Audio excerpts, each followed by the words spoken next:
Con permiso de la presidencia. Adelante. Compañeros y compañeras, esta reforma toca un tema que no puede tomarse a la ligera. Estamos hablando de cómo se defiende el Estado mexicano frente al lavado de dinero. Es una de las formas más graves y más invisibles en las que el crimen organizado, la corrupción y la impunidad se infiltran en la vida institucional del país. Por eso, lo primero que quiero decir desde esta tribuna es que sí se necesita esta reforma. Se necesita porque el lavado de dinero no ocurre solo en paraísos fiscales o en bolsas con fajos de billetes. Ocurre cuando se esconden fondos ilícitos tras empresas fachada o fantasmas, estructuras opacas o transacciones complejas y sofisticadas. Esta reforma amplía la lista de actividades vulnerables para incluir a desarrolladores inmobiliarios, proveedores de servicios con activos virtuales, emisores de tarjetas no bancarias y organizaciones sin fines de lucro cuando manejan recursos de riesgo. También establece la obligación de identificar al beneficiario final de cada operación y obliga a reportar incluso intentos fallidos y operaciones sospechosas. Se fortalece el rol de la Secretaría de Hacienda y de la Unidad de Inteligencia Financiera. Es evidente que nadie puede estar en desacuerdo de la lucha contra las operaciones con recursos de procedencia ilícita.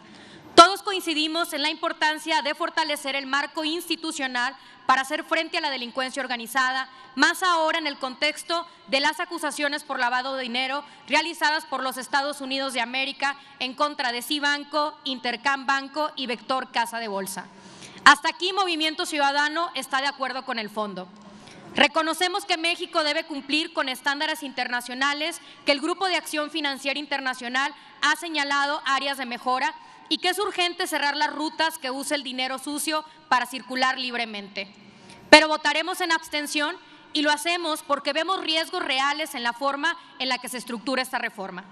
Primero, porque esta ley le otorga a la Secretaría de Hacienda una capacidad de acceso irrestricto a la información más sensible del país, como lo establece el artículo 51 bis.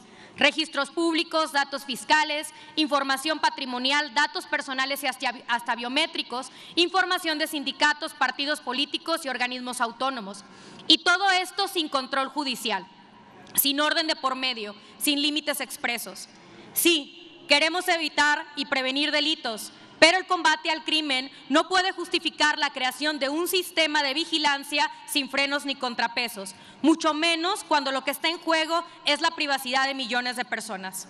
Segundo, nos preocupa que esta reforma deje en manos de Hacienda, según el artículo 3, la definición de quién es una persona políticamente expuesta, las cuales podrán ser objeto de vigilancia, reportes, monitoreo, intercambio de datos y quizás hasta congelamiento de cuentas.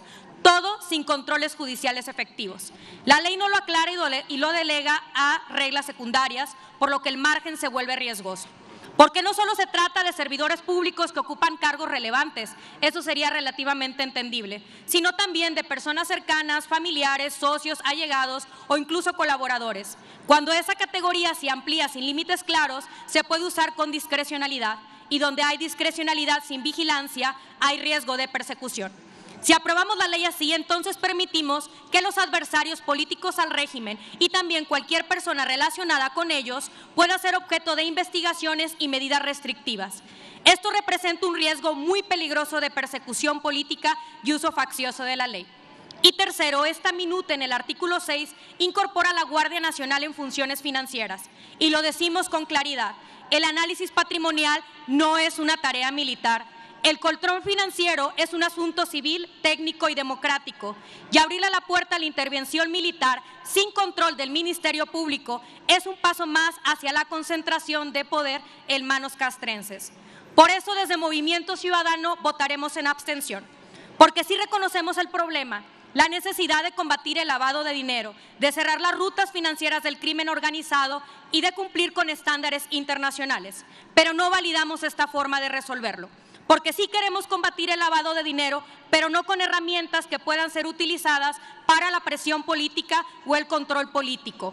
Porque sí defendemos la seguridad, pero también defendemos la privacidad, la libertad y el equilibrio entre poderes. Desde Movimiento Ciudadano reiteramos que la lucha contra el lavado de dinero debe ser frontal, pero nunca a costa de los derechos fundamentales de las y los mexicanos. Exigimos una legislación clara, garantista y respetuosa de los derechos humanos, que combate el lavado de dinero sin convertirse en un instrumento de persecución política o de control social. Es cuanto.